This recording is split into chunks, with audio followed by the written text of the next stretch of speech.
Të nderuar shikues, mirëmbrëma, do të njehemi bashkë me edicionin qendror të lajmeve këtu në kanalin 7, ndër të tjera do të ndihni. Atentat në Lushnjë, breshëritë e armëve plagosi një 45 vjeçar në makinën e tij. Shënjestra, një emër i njohur për policinë, gjendet i djegur automjeti i autorëve.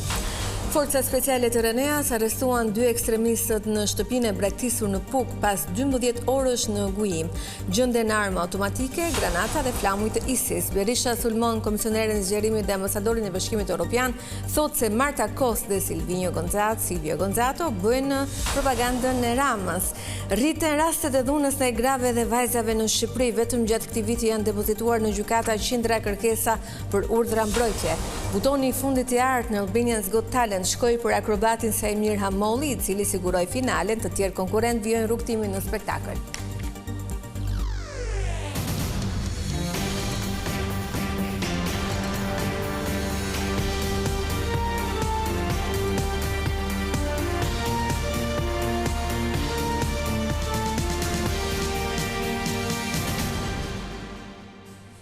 Vjojmë gjërësisht, një 45 vjeçar i shpëtoi atentatit në Lushnjë, kur ndaj makinës së tij u qellua me breshëri në një zonë të populluar. Julian Sula, emër mjaft i njohur për policinë, mori një plag në këmbë, ndërsa për fat të mirë nuk u dëmtua asnjë nga qytetarët që ndodheshin aty. Pak pas atentatit të dështuar në një fshat të Lushnjës u gjend edhe makina e djegur e autorëve. Një prej personazheve të njohur të krimit në Lushnjë, Julian Sula, u bë shënjestër e një atentati paradite në kësaj të martë. Ngjarja ndodhi rreth orës 10:40 minuta në afërsitë të stadiumit të Lushnjës, ku ndaj makinës së 45 vjeçarit u qellua me breshëri arme. Julian Sula, apo siç njihet ndryshe Juli Pashakos, i shpëtoi atentatit me vetëm një plag në këmbë. Pas ngjarjes, ai shkoi me makinën e tij, e cila dyshohet se është blinduar në spital për të marrë ndihmën mjekësore. Ngjarja ndodhi në një nga zonat më të frekuentuara të Lushnjës, me spitalit dhe stadiumit, ku qytetarë të rastësishëm shpëtuan mrekullisht nga të shtënat me breshëri nga të dyja palët.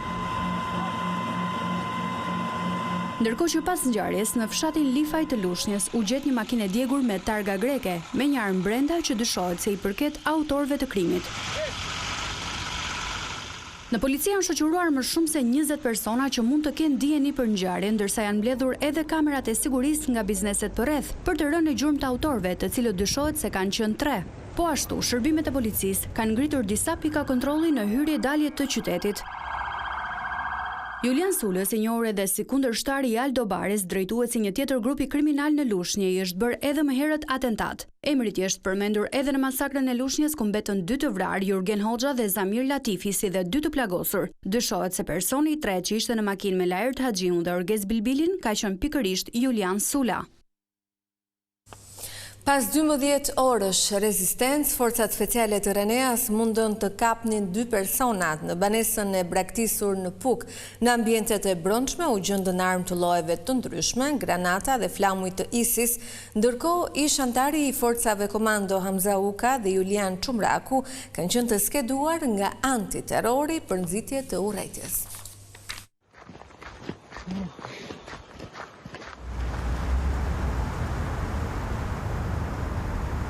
Këto janë pamjet nga aksioni Reneas një ditë më parë në Orosh, që përfundoi me prangosjen e 2 personave me rrezikshmëri të lartë shoqërore pas 12 orësh thirrje për dorëzim nga efektivët.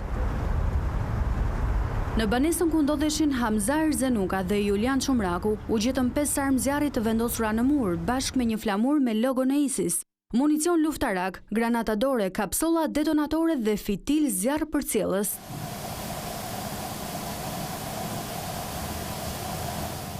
Uka dhe Çumraku nuk ju bindën thirrjeve për dorëzim nga policia, madje edhe qelluan me armë në drejtim të tyre.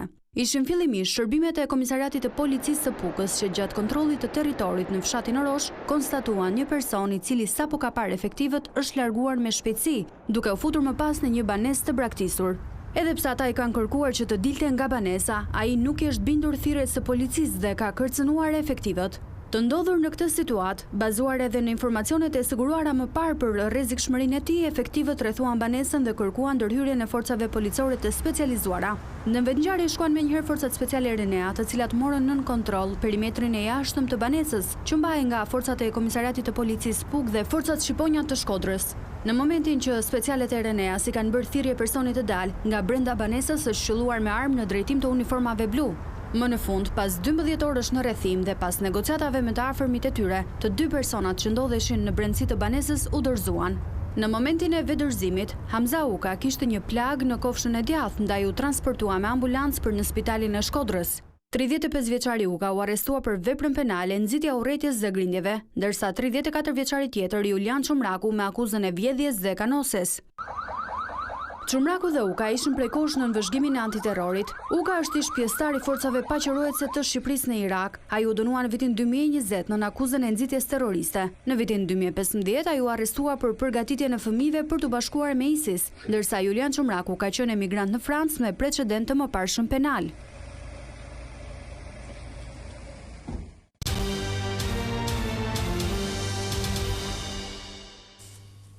Deputeti i Partisë Socialiste Tërmet Peçi ishte ligjvënësi i radhës që u paraqit të martë në ambientet e prokurorisë së posaçme.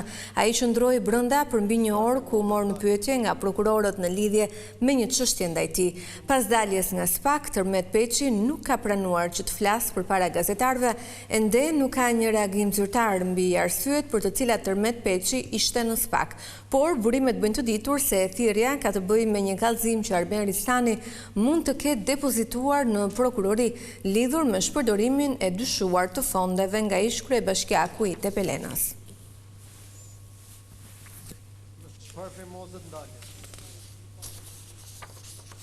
Të tjera sulme kanë ardhur nga Sali Berisha kundër komisioneres europiane të zgjerimit Marta Kos dhe ambasadorit të Bashkimit Evropian në Tiranë Silvio Gonzato. Vlerësimin e tyre për zgjedhjet Berisha i quajti propagandë të paguar të Edi Ramës. Kryetari i Partisë Demokratike Sali Berisha nuk i kurseu kritika ndaj komisioneres së zgjerimit Marta Kos dhe deklaratës së saj se zgjedhjet e 11 majit ishin të lira e të ndershme. Berisha në një komunikim me gazetarët akuzoi komisioneren si mbështetëse të kryeministrit Edi Rama dhe propagandës së tij. Partia Demokratike pas deklaratës së zonjës Marta Kos bëri një deklaratë në të cilën ajo e dënoi publikisht dhe gjërësisht deklaratën e frymëzuar të zonjës Kos nga propaganda e xhepit, propaganda e paguar e Edi Ramës, ekstremizmi politik i majt apo dizinformimi, si një deklaratë që shkelëran ligjin ndërkombëtar të vlerësimit të zgjedhjeve dhe ligjin kombëtar. Berisha sulmoi edhe ambasadorin e BE-s në Tiranë Silvio Gonzato, i cili sipas tij ka përcjellë në Bruksel informacione të pavërteta për Partinë Demokratike. Unë ju kam informuar ju se ky zotëri për të përcjellë propagandën e Edi Ramës ju thot deputetëve të Parlamentit Evropian se kryetari i Partisë Demokratike nuk është pro-perëndimor, masi agenda e tij është manga dhe jo integrimi. Ky është një fillim, një mashtrim, e kam dënuar edhe një herë dhe dënoj prapë. Partia Demokratike ka qenë dhe mbetet absolutisht e përkushtuar totalisht në procesin e integrimit. Pak ditë më parë, komisionerja për zgjerimin Marta Kos deklaroi në Tiranë se zgjedhjet e 11 majit ishin të lira e të ndershme. Pas kësaj deklarate, e gjithë opozita kritikoi komisioneren, duke vënë në dukje se raporti i Odirit për 11 majit vlerëson se zgjedhjet ishin konkurruese dhe u zhvillua në mënyrë profesionale, por partia në pushtet përfitoi nga përdorimi i gjerë i burimeve administrative gjatë fushatës, duke krijuar një avantazh të padrejtë. Opozita paraqiti një ankesë zyrtare pranë delegacionit të Bashkimit Evropian ndaj deklaratave të komisionerës për zgjerimin Marta Kos se zgjedhjet e 11 majit ishin të lira dhe të ndershme. Kryetari i grupit parlamentar të Partisë Demokratike Gazmend Bardhi në emër të opozitës i dërgoi një notë verbale delegacionit të Bashkimit Evropian në Tiranë për komisioneren Marta Kos. Në këtë dokument theksohet se deklarata e komisionerës për zgjedhjet nuk pasqyron realitetin e vërejtur në 11 maj. Opozita në Shqipëri dëshiron të shprehë rezervat e saj lidhur me komentet e komisionerës dhe kërkon me respekt që deklaratat e ardhshme të jenë në përputhje me vlerësimet e institucioneve kompetente përgjegjëse për vëzhgimin e zgjedhjeve. Përndryshe, interpretimet personale mund të kontribuojnë në uljen e besimit publik tek vlerat e vërteta europiane që institucionet e Bashkimit Evropian synojnë të mbrojnë, shkruhet në notën verbale të kryetarit të grupit parlamentar të Partisë Demokratike.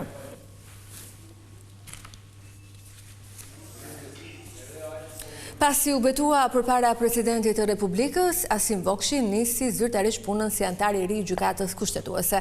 Ai zëvendësoi Olta Zaçaj, e cila u largua pas mbarimit të mandatit, ndërkohë Vokshi merr detyrën në një kohë kur kushtetuesja pret të shqyrtojë disa nga çështjet më të nxehta të viteve të fundit. Asim Vokshi u betua sot para presidentit të Republikës si antar i 8 i gjykatës kushtetuese. Asim Vokshi u zgjodh në kushtetuese nga antarët e gjykatës së lartë në datën 30 shtator, e mandati i tij do të jetë 9 vjeçar. Vokshi zvendëson në detyrë kryetaren e gjykatës kushtetuese Olta Zaçaj, mandati së cilës përfundoi në 10 marsin e këtij viti. Pas ceremonisë në presidencë, Asim Vokshi mbriti në gjykatën kushtetuese duke nisur zyrtarisht detyrën. Kushtetutës me përpikmëri. Për herë të fundit shkallët e gjykatës i ngjiti edhe ish-kryetarja Olta Zaçaj. Në përfundim të mandatit, Zaçaj në njoftim për media theksoi se gjatë 3 viteve që ajo mbajti postin e kryetares, gjykata kushtetuese u përball me vendimarrje me një rëndësi të veçantë, të cilat dëshmuan rolin e saj të pazvendësueshëm si garante kushtetutës. Por në dyert e gjykatës kushtetuese tashmë kanë mbritur çështje të reja, të cilat janë shoqëruar me debate të forta në publik. Të gjithë politikanët kryesorë në vend do të përballen me 8 antarë të kushtetueses në javët e ardhshme. Kryeministri Edi Rama kërkon nga gjykata kushtetuese heqjen e masës së pezullimit për numrin 2 të qeverisë Belinda Balluku. Kryetari i Partisë Demokratike Sali Berisha kërkon heqjen e masës së sigurisë të vendosur ndaj tij nga SPAK-u. Kryetari i Partisë Lirisë Ilir Meta kërkon nga kjo gjykatë lirimin nga burgu, e për të njëjtën çështje në kushtetuese ka shkuar edhe ish-ministri i Shëndetësisë Ilir Beqaj. Dhuna ndaj grave dhe vajzave mbetet në nivele mjaft shqetësuese në Shqipëri. Të dhënat tregojnë se qindra gra i drejtohen institucioneve për urdhra mbrojtje për t'i shpëtuar dhunën së bashkëshortëve. Elona Nokaj, nënë 3 fëmijëve, ka vendosur t'i afund martesës pas viteve të dhunës së ushtruar nga bashkëshorti i saj i alkolizuar. Sot, 42 vjeçarja është mes grave që kanë zgjedhur të bashkohen nismave kundër dhunës, duke marrë pjesë në aktivitetin sensibilizues për t'i thënë stop dhunës. Jam proces divorci dhe jam e dhunuar për ditë. Unë dhe mbrëm kam pas probleme me bashkëshortin. Domethënë kema shumë probleme. Unë kam çunin e madh që më ka dalë jashtë kontrollit nga mësimet, ma la shkolla, mi la gjitha nga problemet që kam me babajin e vet. Alkoli, bixhozi, ekonomia. Po si tham stop dhunës sot, do t'i themi do të kur më. Fillon në rrjet, përfundon në jetë. Me këtë slogan janë çelur 16 ditët e aktivizimit kundër dhunës ndaj gruas, që ndryshe nga vitet paraardhëse, fokusin e ka në dhunën online, një formë që po rritet paralelisht me hapësirat online. Ndërsa nisim 16 ditët e aktivizimit kundër dhunës me bazë gjinore, gjendemi përballë një realiteti të zymt që kërkon një veprim të ngutshëm. Dhuna digjitale po rritet me shpejtësi alarmuese. Në Shqipëri, 41% e grave janë përballur me dhunë në internet, ndërsa në nivel global, 1.8 miliard gra vazhdojnë të mos kenë mbrojtje ligjore. Ministra e Shëndetësisë dhe Mbrojtjes Sociale, Evi Sala, nënvizoi përgjegjësinë për mbrojtjen e grave dhe vajzave. Po forcojmë kuadrin ligjor. Shqipëria është ndër vendet e para që adreson dhunën e lehtësuar nga teknologjia. Projekt ligji për parandalimin dhe mbrojtjen ndaj dhunës, ndaj grave dhe dhunës në familje, dhe propozimet për përmirësimin respektiv të kodit penal janë një bazë shumë e mirë e kuadrit legjislativ. Nga viti 2021 deri në vitin 2024, 27 gra u vran nga partneri intim ose nga një antar i familjes. Gjatë 9 muajve të parë të këtij viti, 2881 gra kanë raportuar dhunë, ndërsa mbi 3650 gra kanë kërkuar ndihmë nga linja e këshillimit për gratë dhe vajza.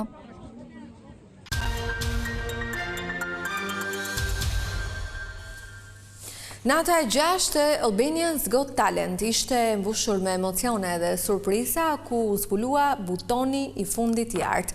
Antari juris Agron Lakaj vendosi të çojë në finalen e spektaklit akrobatin Sajmir Hamolli. Të hënën e ardhshme do të mësojnë konkurrentët e fundit që shkojnë në net të gjysmëfinale.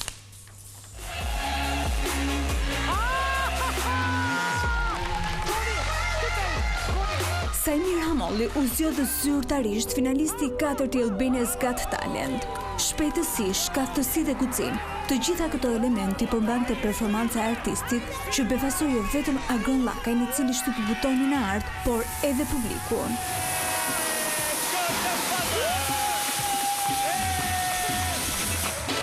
Mbrëmja e së hënës shënoi një tjetër sukses në natën e 6 të spektaklit e talenteve në ekranin e televizionit Vision Plus.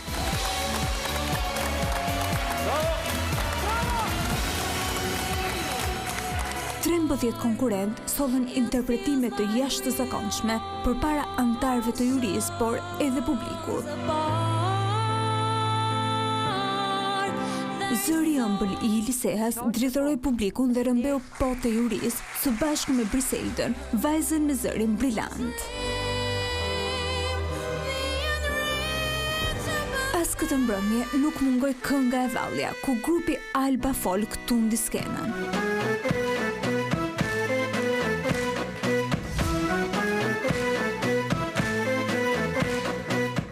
Befasuan jurin duke qenë në performancë të vërtet artistike.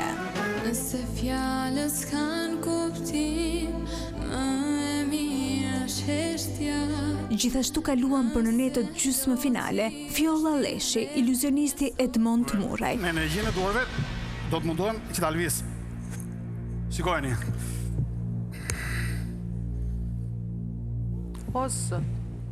Bateristi i vogël Geron Papa që befasuan në performancët e tyre, apo edhe Astrid Hafizllari me spektaklin dhe mesazhin që përcolli përmes zërit të tij.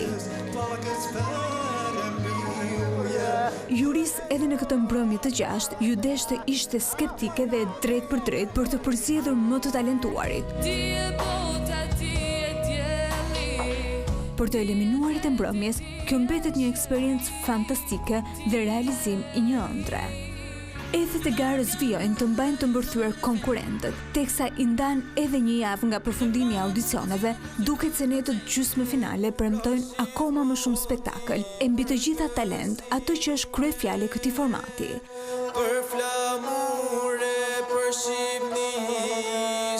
Magjia e spektaklit Albanian's Got Talent vazhdon.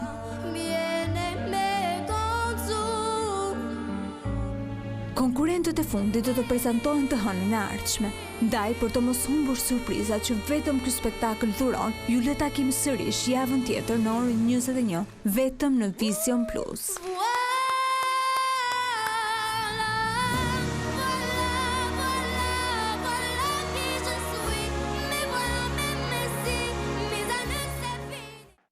Këtu kemi përfunduar, në falenderoj për të vëmendjen, bashkë natën e mirë.